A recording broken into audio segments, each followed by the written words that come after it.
ಸ್ನೇಹಿತರೆ ಎಲ್ಲರಿಗೂ ನಮಸ್ಕಾರ. ಇವತ್ತು ನಮ್ಮ ಹತ್ರ ಒಂದು ಅಲ್ಕೆಜರ್ ಬಂದಿದೆ. ಇದಕ್ಕೆ ಸ್ಟಾಕ್ ಬಲ್ಬಲ್ಲಿ LED ಅಪ್ಗ್ರೇಡ್ ಮಾಡೋಕ್ಕಾಗಲ್ಲ, ಬ್ರೈಟ್ನೆಸ್ಟು ಅಷ್ಟೊಂದು ಸಿಗೋದಿಲ್ಲ. ಇದಕ್ಕೆ ಒಂದು ಪರ್ಫೆಕ್ಟ್ ಸೊಲ್ಯೂಷನ್ ಇದೆ. ಬ್ರ್ಯಾಕೆಟ್ ಬರುತ್ತೆ, ಪ್ರಾಪರ್ ಫಿಟ್ಟಿಂಗ್ದು ಬ್ರ್ಯಾಕೆಟ್ ಹಾಕಿ ಪ್ರೊಜೆಕ್ಟರ್ ಹಾಕಿದ್ದೀರಿ. ಇದರಲ್ಲಿ ಒಂದು LED ಅಪ್ಗ್ರೇಡ್ ಮಾಡಿದ್ದೀರಿ. LED ನೋಡ್ಬೋದು ನೋಡಿ, IQ ಬ್ರ್ಯಾಂಡ್ ಇದೆ, 200 ವಾಟು 2M ಸೀರೀಸ್ ಅಂತ ಬರುತ್ತೆ. ಭಾಳ ಬ್ರೈಟ್ನೆಸ್ ತುಂಬ ಸಖತ್ತಾಗಿರುತ್ತೆ ಇದರಲ್ಲಿ. ಆಮೇಲೆ ಪ್ರೊಜೆಕ್ಟರ್ IQ ಬ್ರ್ಯಾಂಡ್ ಇದೆ ಹಾಕಿದ್ದೀರಿ.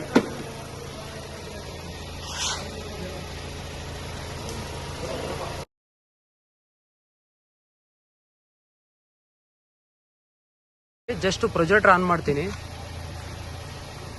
ಜಸ್ಟ್ ಪ್ರೊಜೆಕ್ಟರ್ ಮಾತ್ರ. ಇವಾಗ ಹೈ ಬೀಮ್, ಇದು ಹೈ ಬೀಮ್ ಕರ್ ನೋಡಿ, ಹೈ ಬೀಮ್ ನೋಡಿ. ಹೆಡ್ಲೈಟ್ ಆಫ್ ಮಾಡಿದ್ದೀನಿ, ಜಸ್ಟ್ ಪ್ರೊಜೆಕ್ಟರ್ ಮಾತ್ರ ಆನ್ ಮಾಡಿದ್ದೀನಿ. ಅಲ್ಕೆಜರ್ ಕಸ್ಟಮರ್ಗೆ ಪರ್ಫೆಕ್ಟ್ ಸೊಲ್ಯೂಷನ್ ನಮ್ಮ ಹತ್ರ ಇದೆ. ಹೈ ಬೀಮ್ ಕರ್